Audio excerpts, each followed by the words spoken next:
Everyone good morning welcome back to my channel Deepi's blog. तो तुम्हारा सबाई केमन आछो आशा करछि सबाई भालो आछो। सकाल बेलातेई प्राइवेटटा पढ़िएई बसे गेছি रान्ना करते चले एसेছি রান্নাঘরে। আর আজকে যে আমার ফেভারিট মাছটা চলে আসবে আমি ভাবতে পারিনি। এখানে মাছ ভাজছি আর এদিকে ডিঙ্কার জন্য ছাতু গুলছি, ওকে খাওয়াবো আর রান্না করব। এটা আমার রোজকারের ডিউটি, আমি রান্না করি আর ওকে খাওয়াই।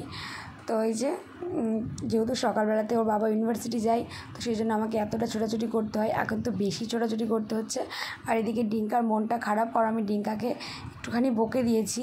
ও স্কুল যাওয়ার সময় এতটাই লেট করছে যেতে, এমনিতেই লেট হয়ে গেছে, তার উপর ও আরও খেলা নিয়ে ব্যস্ত, ওই জন্য ওকে বকেছি একটুখানি।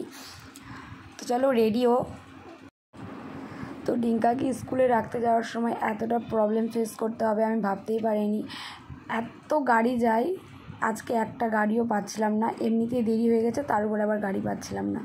তো যাই হোক, একটা কাকু আমাদেরকে হেল্প করে দিয়েছে, একটুখানি স্কুলে পৌঁছে দিয়েছিল, টাইম মতো ডিঙ্কাকে স্কুলে রেখে আসতে পেরেছি। তারপরে তো বাড়িতে এসে নানান ধরনের কাজ আছে, সকালবেলাতে কোনো কাজই আমি করতে পারি না। প্রাইভেট পড়িয়ে উঠে আমাকে রান্না করতে হয়, রান্না করতে করতে ডিঙ্কাকে খাওয়াতে হয়, খাওয়াতে খাওয়াতে ওকে স্কুলে রেখে আসা, আর বিশেষ করে রান্নাটা কমপ্লিট করা, এটা আমার সবচেয়ে বড় কাজ। এখন ওর বাবাকেও পাঠিয়ে দিয়েছি আর ছেলেকেও স্কুলে পাঠিয়ে দিয়েছি, ব্যাস আমার অর্ধেকটা কাজ হয়ে গেছে। এখন ডিঙ্কা আয়নাটা খুবই নোংরা করে ফেলেছিল, তো সেই জন্য আয়নাটা পরিষ্কার করে নিলাম। আর এদিকে বিছানা টিছানাগুলো ঝেড়ে পেতে দিলাম। তো আমার বিছানা রেডি এখন। তো আজকে এখন যাচ্ছি ডিঙ্কাকে আনতে, কারণ ডিঙ্কার এখন খুব তাড়াতাড়ি ছুটি হচ্ছে। এখন বাজে 1টা, আর ডিঙ্কাকে আনতে যাচ্ছি। ওদের স্কুলে এখন পরীক্ষা চলছে, তো তার জন্যই তাড়াতাড়ি। আমার এখন পর্যন্ত স্নান হয়নি, আমি ডিঙ্কাকে নিয়ে আসবো, তারপরে স্নানটা করব। গরমের দিনে একটু দেরি করে স্নান করলেই ভালো হয়। তো দেখো রেডি হয়ে গেছি, ডিঙ্কার জন্য ছাতাটাও নিয়ে নিয়েছি। আর এই যে দেখো বাইরে কি পরিমাণে রোদটা বেরিয়েছে। ডিঙ্কার স্কুলে চলে এসেছি আর ডিঙ্কার ছাতাটা দিয়ে দিলাম।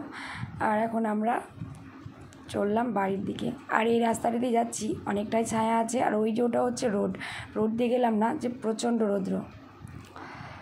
তো দেখো আমরা এখন চলে এসেছি বাড়িতে। আর ভাবছি কালকে থেকে ডিঙ্কাকে স্কুলে পাঠাবো না, ছাতা নিয়ে আসছি, তবুও যেন মনে হচ্ছে রোদেই মনে হয় হেঁটে হেঁটে এলাম, এরকম ব্যাপার রৌদ্রের অবস্থা। দেখো বাড়িতে কতগুলো জামা কাপড় কেচে দিয়েছিলাম, আজকে সব শুকিয়েও গেছে। তো এই যে ডিঙ্কা বাড়িতে এসেও দেখো বদমাইশি শুরু করে দিয়েছে, ওর বদমাইশি সবসময় চলে। আর আমি এখানে একটু করে নিয়েছিলাম নুন চিনি জল, ডিঙ্কাকে এটাই এখন খাইয়ে দিব, তারপরে ওকে ভাত খাওয়াতে বসবো। ও কালকে ওর বাবা এই করতালটা নিয়ে এসছে, এটা নিয়েও প্রচণ্ড ব্যস্ত। ও সাইকেল চালাচ্ছে, চালাক, আমি এখন গিয়ে একটু স্নানটা করে নিই, স্নান করে পুজো করে নিই, তারপরে একসাথেই আমি আর বেটু খেতে বসবো। তো চলো স্নানটা আগে সেরে আসি। আমার স্নান পুজো হয়ে গেছে, আর দেখো কি নাটক দেখেছো, ওকে যেই বলেছি একটুখানি ভিডিও করছি, ওর ঘুম পেয়ে গেল। তো এখানে আমি আর ডিঙ্কা খেতে বসে পড়েছি। ডিঙ্কাকে খাইয়ে দাইয়ে দিয়ে এখন আমি খেতে বসলাম, ওকে খাইয়ে নিই, নাহলে আমি খেতে পারি না একসাথে। এখানে লাউয়ের তরকারি করেছিলাম আর ট্যাংরা মাছের ঝোল। ট্যাংরা মাছটা আমি প্রায় অনেক দিন পরই খাচ্ছি, আমার খুবই ভালো লাগে খেতে, মাই ফেভারিট। খাওয়া দাওয়া কমপ্লিট করে মানে এতটুকুও বসিনি, আবার বিকেলে প্রাইভেট আসছে, তো তার জন্যই তার আগে এখন 8 ঘন্টার মতো সময় আছে, সেই জন্য ডিঙ্কার রাত্রেবেলার 2টো রুটি ভেজে নিলাম, নাহলে রাত্রে আমি ওকে পড়াতে বসতেও মানে ওকে পড়ানোটা আমার দেরি হয়ে যাবে।